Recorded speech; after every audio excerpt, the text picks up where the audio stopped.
안녕하십니까. 안녕하십니까. 네, 저희 신한 리서치 센터의 그 스몰캡 혁신성장 파트에서 일하고 있는 오강우 연구원입니다. 네, 혼다원의 2차전지 시장이죠. 오늘 좀 업황을 정리하러 나온 자동차 2차전지 담당 정용진입니다. 네, 요즘에 2차전지 소재 업체들 많이 이제 변동성도 있었고, 그리고 이제 빠질 때도 시원하게 빠지고 오를 때도 시원하게 올랐는데요. 저희 2차전지 업체에 대해서 조금 더 이제 심도 있는 시간을 가져보고자 해서 이런 자리를 마련했습니다. 현재 지금 2차전지 업체들, 특히나 이제 셀 업체 대비해서 소재 업체들, 밑에 있는 업체들이 조금 더 많이 부각을 받았던 시장 상황이었던 것 같습니다. 최근에 대한 이러한 시장에 대한 분석과 도대체 이제 얼마나 더 소재가 왜 이렇게 좋았는지 이러한 의구심을 가지고 있는 분들이 많기 때문에 한번 이제 의견을 여쭤보도록 하겠습니다. 네, 오늘은 좀 전망하기에 앞서서 지금까지의 시장 상황을 한번 복기해보고 설명을 드리려고 합니다. 그래야 좀 더 정리가 잘 될 것 같은데요. 좀 더 길게 봤을 경우에 올해 상반기에는 사실 2차전지 그렇게 인기 없었습니다. 굉장히 시장에서 우려 요인들이 많이 있었었죠. 대표적인 게 글로벌 완성차 업체들이 배터리를 직접 내줘야 할 거다라는 이슈들이 굉장히 많았었고요. 그리고 올해 전기차 시장을 보시면 사실 작년처럼 유럽이 선도하는 시장이 아니었습니다. 저희들이 전혀 예상하지 못했던 중국에서의 전기차가 굉장히 폭발적인 성장을 하는 장이었었기 때문에 아시다시피 한국 배터리는 이 중국 시장에 대한 노출도가 굉장히 낮습니다. 그러다 보니까 배터리에 대한 의구심들, 우려들 많이 가져가셨던 게 상반기의 모습이었던 것 같습니다. 근데 말씀하셨던 것처럼 3분기 돼서부터 굉장히 시장의 컬러가 많이 바뀌었죠. 특히나 2차전지 소재들은 거의 주도주라고 얘기를 해야 될 만큼 저도 거의 처음 보는 정도의 시세가 났었는데요. 그 시세의 변화는 한 3가지 정도의 트리거가 있었던 것 같아요. 개인적으로는. 그중에서 이제 첫 번째가 이제 해외 증설입니다. 특히나 셀업체들이 3분기에 들어와서 새로운 파트너들을 찾게 됐습니다. 대표적인 게 이제 북미 OEM들, GM, 포드, 스텔란티스와 같은 회사들이죠. 이제서 전기차 시장에 엄청난 돈을 투입하려고 하는 이 북미 자본들인데 이 업체들이 한국 셀업체들과의 협력을 공고히 했고요. 그 수혜를 이제 한국 소재업체들이 받게 됐습니다. 그 대규모 수주가 나오면서 그 소재업체들도 그에 발맞춰서 증설 계획들을 발표를 하게 되면서 대규모 성장성을 보여줬었고 거의 7월부터 매월 대규모 수주 공시들이 있었던 것 같아요. 증설 공시들이 함께 있었죠. 그러면서 동시에 이 소재업체들이 북미에 현지 진출하는 현지화 전략까지 같이 가져가게 됐습니다. 그러면서 이 증설이 허수가 아니라 이제 정말 바인딩돼 있는 강력한 고객들을 가지고 있는 증설이라는 걸 저희가 확인할 수 있었던 게 이 7월 달부터 있었던 변화의 가장 큰 축이었던 것 같고요. 두 번째로는 이 시장 자체에 대한 뷰도 조금씩 바뀌어가기 시작했습니다. 상반기 때는 중국 전기차 시장만 좋았다라고 말씀을 드렸는데 사실 중순에 넘어와서부터는 그냥 글로벌 전기차 시장이 불이 붙습니다. 여기에는 뭐 다양한 이유가 있을 것 같은데 아까 말씀드렸던 중국에서는 스타트업 회사들이 굉장히 선전을 했고요. 잘 아시다시피 샤오팽, 리오토, 니오 같은 회사들 말도 안 되는 생산량을 보여주면서 시장을 점령을 했고요.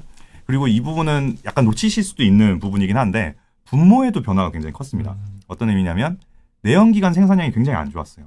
이거는 저희가 사실 알고 있는 이슈죠. 그 차량용 반도체 부족이라고 하는 저희가 처음 겪어보는 초유의 사태를 만끽을 하면서 내연기관에서는 생산 차질이 대규모 발생들을 하게 됐고 특히나 2분기, 3분기에 그런 부분들이 많이 누적이 됐죠.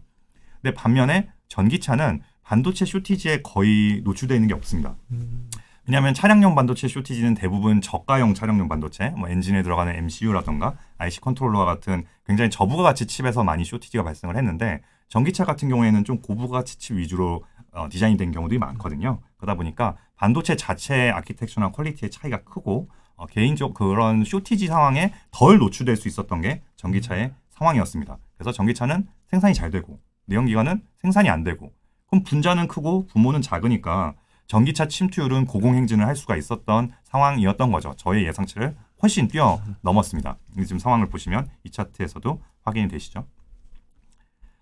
마지막으로 이렇게 좋은 환경 내에서 소재업체들이 더 부각을 받을 수 있었던 건 이 가격 협상력을 보여줬기 때문입니다. 이런 전기차 수요가 초과 수요로 넘어가면서 당연히 니켈, 아니면 MCM, 양극재, 음극재 다양한 소재와 원료들도 쇼티지가 발생을 했고요.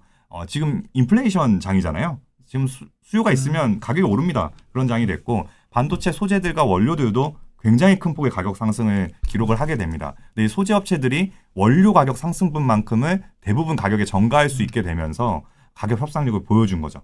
소재가 굉장히 부족하다라는 걸 저희가 확인할 수가 있었고요.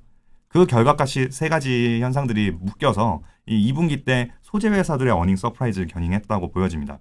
사실 전기차 회사들이라던가 아니면 셀 회사들보다 소재 회사들의 수익성이 훨씬 좋은 모습들이 2분기부터 많이 보여지기 시작을 했고요. 사실 거의 뒤집힌 가격 역전 현상이죠. 이런 일들이 별로 잘 일어날 수가 없는데 그만큼 소재 회사들의 쇼티지가 강력하다는 걸 시장에서는 인식할 수밖에 없었습니다. 그래서 이 회사들이 이제 시장의 주도주가 될 수 있었던 것 같네요. 지금 그러면 정리를 해보면 내연기관 부분에 대해서 비메모리 쇼티지가 나왔었고 그런 부분에 대해서 전기차 업체들이 수혜를 받았다. 첫 번째가 될 수 있고 두 번째는 이제 소재 업체들의 공격적인 증설이 가미되기 때문에 향후 성장성 그리고 지금 현재의 수익성이 기대되는 바가 크다. 이러한 논리로 지금 2분기 때 주도주의 역할을 했다라고 볼 수 있는데요. 맞습니다. 근데 3분기 지금 들어서서 이제 사실 이제 3분기에 대한 실적 그리고 이제 4분기에 대한 기대감이 3분기만큼이나 있을지 그리고 이제 셀 업체와 소재 업체의 격차가 많이 벌어졌는데 이후에도 소재 업체들이 주도주 역할을 할 수 있을지에 대해서 궁금하신 분들이 많을 것 같습니다. 어떻게 생각하시는지요? 자, 전망으로 넘어가야겠죠. 지금 사실 있었던 일을 복귀하는 거는 다들 관심 별로 없으실 거예요. 이 상황이 유지될 수 있는지가 훨씬 중요할 텐데 지금 주식 상황을 보시면 약간 우려하시는 요인들도 분명히 나오시는 것 같아요. 그럼 이제 어떤 요인에서 우려를 하시는지 좀 고민을 해봐야 될 텐데요. 우선 확장된다. 북미에 공장을 짓고 유럽에 공장을 짓고 다양한 셀 회사들이 확장을 하고 있다. 이런 부분에 대해서는 속도감이 전혀 줄어들고 있지 않습니다. 전혀 문제가 없고요. 가격 협상력 측면에서도 지금 원료 가격들 뭐 커버를 하시니까 잘 아시겠지만 뭐 저렌질 업체들의 가격 계속 고공행진을 하고 있고 그다음에 뭐 동박 구리 가격들 같은 경우에는 구리 가격이 조금 슬로우해지면서 멈춰 있긴 하지만 대부분의 소재들은 가격 전가가 되고 있습니다. 상승이 일어나고 있어요. 그래서 소재 업체들의 가격 협상력도 유지되는 게 보여지는데 요즘 고민이 되는 영역은 이 침투율 관련된 부분들, 그러니까 생산에 대한 부분입니다. 어떤 의미냐면 제가 상반기 그리고 3분기까지는 내연기관에서 생산 차질이 굉장히 많이 발생을 했고 반도체 때문이었다라고 말씀을 드렸어요. 3분기 때 반도체 시장에서 또 큰 사건이 하나 벌어졌죠. 말레이시아 후공정 패키징 업체들이 코로나 이슈 때문에 생산을 못하는 또 초유의 사태가 벌어졌습니다. 매번 초유의 사태가 벌어져요. 그러다 보니까 어떤 일이 벌어졌냐면 9월부터는 전기차 생산도 일부 차질이 발생할 만큼 반도체 쇼티지의 강도가 굉장히 강해졌습니다.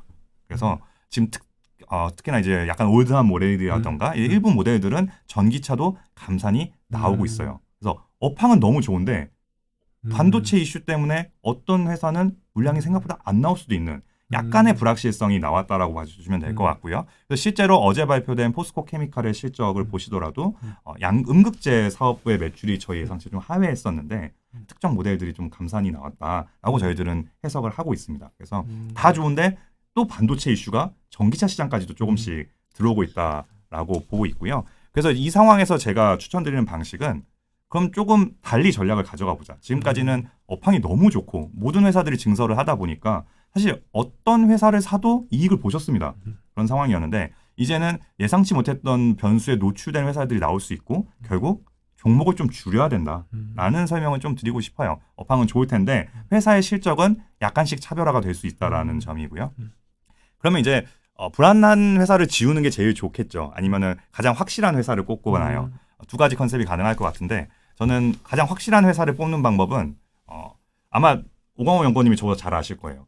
배터리에 지금보다 더 많이 쓰일 수밖에 없는 비중이 더 늘어날 수밖에 없는 소재를 찾으면 그러면 이제 배터리 시장이 조금 흔들리더라도 생산량이 흔들리더라도 무조건 아웃퍼폼할 수 있지 않을까라는 생각을 가지고 있고요. 그래서 이제 배터리 소재들 중에서 이제 첨가제나 아니면 실리콘 같이 최근에 그 비중이 늘어나고 있는 소재들은 성장성을 계속 가져갈 수 있을 것 같다라는 컨셉을 좀 가지고 있고요. 두 번째로는 제가 이야기를 하면서 잠깐 건너뛰긴 했었는데 이런 반도체 이슈들에도 불구하고 올해 승승장구하고 있는 생산량에 전혀 차질이 없는 회사가 딱 하나 있습니다. 현대기아차는 아니고요. 제가 커버하고 있긴 하지만 그 정도는 아니고요. 테슬라죠. 테슬라 같은 경우에는 그 차량 디자인의 아키텍처 자체가 굉장히 특이하고 반도체 수급 자체를 직접 하는 회사이기 때문에 이런 반도체 쇼티지에 가장 거리감을 두고 생산을 잘하고 있는 회사고 아시다시피 올해 4분기에는 베를린 공장과 텍사스 공장이라고 하는 대형 공장들이 지금 시가동을 눈앞에 두고 있습니다. 그래서 물량이 무조건 늘어날 수 있는 전기차라고 했을 때 테슬라를 이제 빼놓을 수 없을 것 같아요.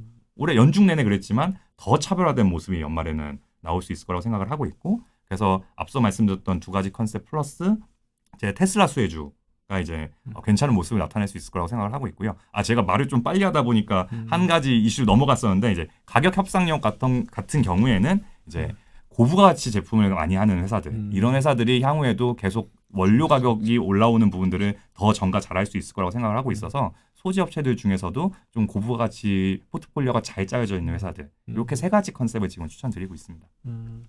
뭐 정리를 해 보면, 그러니까 저희 이제 종목들, 그 종목들이 이제 시장에 대한 업황은 좋다. 근데 여기서 차별화되는 게 향후 이제 4분기나 2022년을 봤을 때 수익성이라든지 그 제품에 대한 기술 경쟁력이 있는 업체들을 조금 더 이제 잘 찾아내고 봐야 된다라고 이제 말씀을 해주셨는데요. 그러면 사실 저희 투자자들이 가장 관심 있고 알아야 되는 부분이 종목이잖아요. 종목이죠. 그러면 그 종목들에 대해서도 네. 팀장님께서 생각하시는 좋은 종목들, 그리고 어떠한 종목이 내년에도 이러한 퍼포먼스를 보여줄 수 있을지에 대해서 한번 말씀해 주시겠습니까? 제가 어떤 트리거로 더 좋은 회사를 찾는지에 대해서는 이제 설명을 좀 드린 것 같아요. 단순히 증설을 하거나 장기 공급 계약을 맺는 것만으로는 오히려 약간 불안한 모습이 나타날 수도 있다. 사실 밸류에이션은 중요한 변수는 아닌 것 같고요. 그럼 이제 수익성을 지킬 수 있는 회사거나 아니면 저희가 수량에 대해서 완벽하게 믿을 수 있는 제품군을 가지고 있는 회사. 사실 이 두 가지 컨셉을 가장 좋게 보고 있는데요. 제가 커버하고 있는 회사들 중에서는 에코프로 BM이 가장 이런 수익성 추구 모델에서 앞서 있지 않나라는 생각을 하고 있고요. 가지고 있는 제품 포트폴리오 자체도 고부가가치 비중이 높은데, 사실 이제 그룹사 전반적인 밸류체인을 통해서 이제 수익성을 추구할 수 있는 원가 절감 모델도 가져갈 수 있는 밸류체인 일원화를 하고 있는 회사죠. 그래서 이 두 가지 측면에서 강점을 갖고 있어서 제 커버리지에서는 에코프로 BM을 가장 좋게 보고 있고요. 제가 이제 배터리의 수요랑 무관하게 무조건 수요가 늘어날 수 있는, 채택되는 비중 자체가 늘어날 수 있는 첨가제 회사, 이런 부분들도 좀 추천드렸었는데, 그건 이제 오광호 연구원님이 커버하는 회사들 중에서도 있어서 한번 직접 설명해 주셔도 될 것 같아요. 네, 갑자기 저한테 바통이 넘어왔네요. 저보다 첨보 잘하시니까요. 이제 말씀을 드리려고 하는데요. 간단하게 올해 생산할 수 있는 규모가 2,000톤인데 2025년에 이게 2만 톤 이상, 거의 10배 이상 늘어나죠. 근데 올해 실적, 앞서 말씀해 주신 것처럼 실적과 기술 경쟁력이 있는 업체가 살아남을 수 있다라고 말씀을 해주셨는데, 이 전해질이라는 게, 그리고 이 첨가제라는 게 만들 수 있는 업체가 정말 제한적입니다. 뭐 글로벌 기업으로 손꼽아도 뭐 한 3-4개 정도, 그리고 이제 국내 업체에도 피어가 생겨나고 있지만 이 정도 생산 캐파라든지 이 정도의 기술로 제품이 다변화되는 업체가 한정적이기 때문에 저도 개인적으로 첨보는 제가 커버하고 있지만 정말 좋아하고 있고, 여기 나와서 정말 반가운 것 같습니다. 네. 말씀해 주시죠. 네, 제가 안 물어보고 넣은 것처럼 얘기를 하시네요. 그래서 네, 저희 커버리지 포트폴리오에서는 이 정도 종목을 추천드릴 수 있을 것 같고요. 그리고 이제 어제 엊그제 좀 장의 변동성이 커지면서 추가적인 질문들이 많이 들어오고 있어서 이 테슬라 LFP 배터리에 대한 이슈도 한번 말씀을 드리고 가야 될 것 같아요. 그래서 이거는 좀 급하게 준비했기 때문에 사실 제가 제반 데이터를 지금 제공 못 드리고 있는데, 네, 테슬라 LFP 어떻게 받아들여야 될까요? 뭐 의견이 분분합니다. 작년도까지만 하더라도 이 LFP라고 하는 배터리 소재가 경쟁력이 없다라는 게 대다수의 의견이셨고요. 사실 국내에서는 과거에 개발을 했다가 이제는 쓰이지 않는 소재다 보니까 너무 이제 올드 메커니즘이라는 의식들이 강하셨죠. 중국에서만 사용될 거라고 생각을 했었는데, 아시다시피 올해 복스바겐이나 테슬라와 같은 대형 OEM들, 완성차 업체들이 LFP 채택에 대한 이야기들을 많이 하면서 이제 한국 배터리 업체들에 대한 어떤 경쟁, 안티테제로 많이 인식들이 되시는 것 같아요. 저도 그 부분에 대해서는 굉장히 경계하고 있습니다. LFP 배터리는 어느 정도 파급력이 분명히 있고요. 왜냐하면 워낙 가성비가 좋고 이게 배터리 산업의 커머디티화를 보여줄 수 있는 어떤 트리거라고 할 수 있기 때문에 아마 계속 유의 깊게 보셔야 될 변수일 거예요. 다만 지금 이 테슬라 LFP 관련된 발언의 상황이 펀더멘탈리 어떤 정도의 영향을 미치고 있는지, 그리고 지금 이 주가의 반응이 정합한 것인지, 이 부분에 대해서 좀 판단을 하기 위해서 제가 과거와 지금 주가 추이를 좀 구분해서 가져왔습니다. 이게 언제냐면요. 좌측에 있는 차트가 지난 7월 그러니까 테슬라 2분기 실적 발표 당시에 국내 대표적인 부품 배터리 셀 및 배터리 소재 회사들의 주가 추이고요. 오른쪽이 이제 9월달 어제죠. 9월 10월부터 해서 어제 테슬라가 3분기 실적 발표를 했을 때의 주가 추이입니다.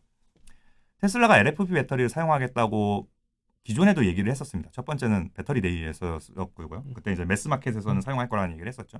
그다음에 이제 LFP 배터리의 비중에 대한 이야기를 했던 건 지난 실적 발표입니다. 7월 21일로 저는 기억을 하고 있고요. 당시 테슬라의 코멘트는 어땠냐면요.